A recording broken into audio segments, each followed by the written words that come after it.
fact. Oh, Tyreek Hill. He's been eliminated. Tyreek Hill. Would you rather have him or Kendrick Bourne? Tyreek Hill. Is he any good anymore?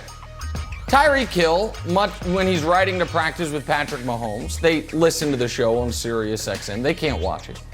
And he took it as a bit of motivation. I know this from speaking with Tyreek in Philly before the game. So how did Tyreek Hill do against the Philadelphia Eagles? Because it turns out the Eagles were like, oh, Kevin Wildes makes some good points. Let's not worry about Tyreek. Yeah. Let's instead focus on Kelsey. So what did he do, KW? Oh, he annihilated him. Actually should have 4 touchdowns. One got overturned on review at the half-inch line. So I say that to say this. The Patriots guarantee was somehow not Wilde's worst take of the week. For most people, I know what you're thinking. That would be their worst take of their career. Instead, it was only the silver medalist for Wilde's worst take last week because his Tyreek Hill might be overrated take somehow comes in even earlier and stronger as a terrible take. What up, KW? What's up, buddy? So I inspire Tyreek Hill to have a great game, and this is what I get in return? Okay, I won't do it anymore. Yeah, I'm trying to give the guy some inspiration, little motivation. Plays great, and then you come at me? It seems like you should say thank you. Edible arrangement, Gillette Stadium. I'm here. Nick, the Chiefs didn't win yesterday because of Tyreek Hill, Nick, or Patrick Mahomes, Nick, or Andy Reid, or that offense. They won because of the ridiculous amount of note-taking taking place across the field. Hey, Nick Sirianni, with the pen, the pencil, and the highlighter all attached to your visor, and a headset. Too much going on, buddy. Too much. Of all places to keep your belongings, your face should not be one of them. Also, why all the note-taking? How about less news and notes, more down and distance? And if you insist on the copious writing materials, might I suggest, say, a pocket or even a Matt Patricia? A Matt Patricia, yeah, hooked to the ear, but never used because your play sheet's laminated. Anything, buddy, other than 3 pens in your peripheral vision to go along with your now 3 losses on your permanent record. Kevin Wilde. That's right. Jenna's right. And use Sharpie. Okay, look. University of Missouri.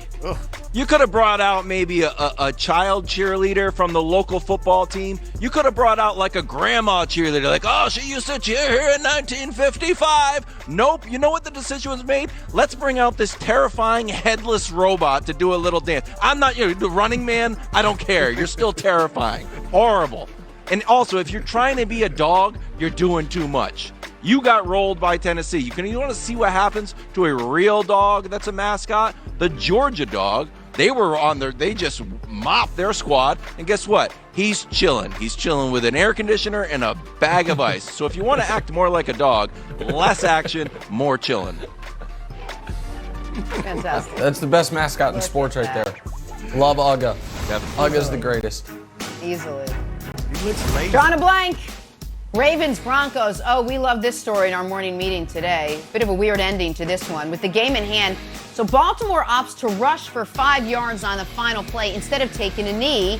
This in an effort to tie an NFL record, 43 straight games with at least 100 rushing yards for the team. The Broncos were reportedly livid with how it ended. Here's how John Harbaugh explained it. That's one of those things that's meaningful, and it's one of those things that's, I think as a head coach, you got to be mindful of your team and your players and your coaches and what it means to them. It's a very, very tough record to accomplish, and it's a long-term record. So I'm not going to say it's more important than winning the game for sure, and it's certainly not. But as a head coach, I think you do that for your players and you do that for your coaches, and it's something that they'll have for the rest of their lives. I don't know what that say. I don't know what he was thinking. I'm like, we're going to take a knee right here? They're like, nah, we're going to go for it. I'm like, so he pretty much got the game still. Double A caught that pick in the back of the end zone. Congratulations to him, but I don't know what coach was thinking. Do you appreciate it, though? You wanted to get the record, keep the record? I'm happy we got the dub. I'm not going to lie. I didn't really care about the record. I wasn't thinking about that. I was thinking about winning the game. This is insane.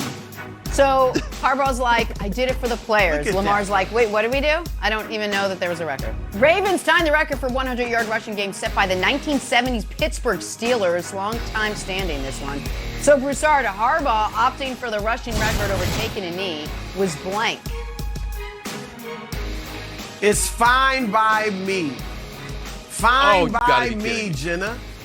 Look, Lamar Jackson was just on the screen next to Franco Harris, the Hall of Famer. That wouldn't have been the case had Harbaugh not gone for it. Now look, all the killjoys, the spoil sports, the prigs out there, they'll say, oh, what bad sportsmanship. How could you do that? No, a football game is 60 minutes. And anything you do within the rules in that 60 minutes is fine. I hate it when Division I college programs or professional athletes complain, oh, they scored, the game was over. Why did they score? Why did they do this? Why did they do that? You're being paid to play football. If you don't like it, Denver, you're all upset reportedly, then stop them. That's what you do. So I am fine with it, and Okay. I'm with Harbaugh. That is a record that Lamar Jackson gets criticized for his supposed lack of passing ability, even though he's been throwing it pretty well this year. This is a testament to his greatness as a runner. So when you can say, not just him, but the running game in general, you can say you were the architect of one of the greatest running games ever, and there's proof. I'm here for that. So John Harbaugh, good job. Way to stand up for your players. Oh my Even if Lamar didn't understand it at the moment, Wilds, I like it. It was good. Okay. All right. Let's just assume Broussard is right. Then John Harbaugh should get out there and say, I wanted the record. Lamar, he said, oh, it means a lot to our players. No, it didn't. Lamar literally said it didn't mean a lot. And Broussard, my other issue is this. Victory formation is an agreed upon formation. Hey, we're in victory formation, okay? The defense like, yeah, okay. Greg Schiano a few years ago, remember, he tried to jump the line and it was a national scandal. So he was like, hey, stop him. Like, all right, we'll blitz you, I guess, even though the game is over. I thought it was a weak move. I thought it was a selfish move from Harbaugh to say oh, our players wanted it, and then Lamar said he didn't even know what was happening. I thought, never mind. And Nick, Grandma Wild's always worried about Lamar getting injured. So I hate to bring that up, but Grandma Wild's in her cardigan. I get nervous putting Lamar in unnecessary danger, which that was.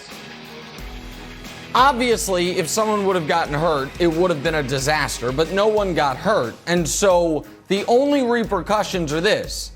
It's disrespectful to the Broncos.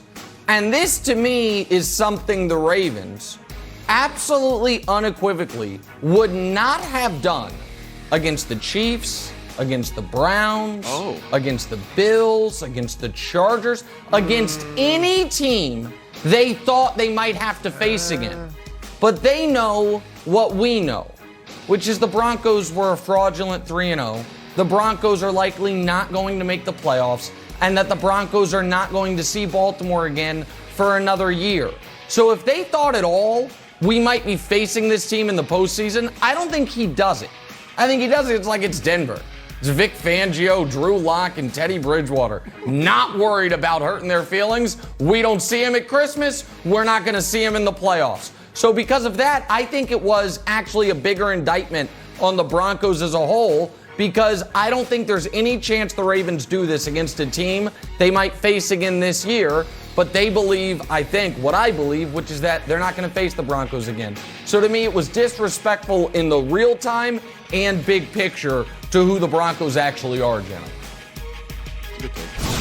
All right, well, the Ravens can break the record a week from tonight when they host the Colts, who themselves picked up their first win of the season yesterday. Back talking Kyler and the Cardinals.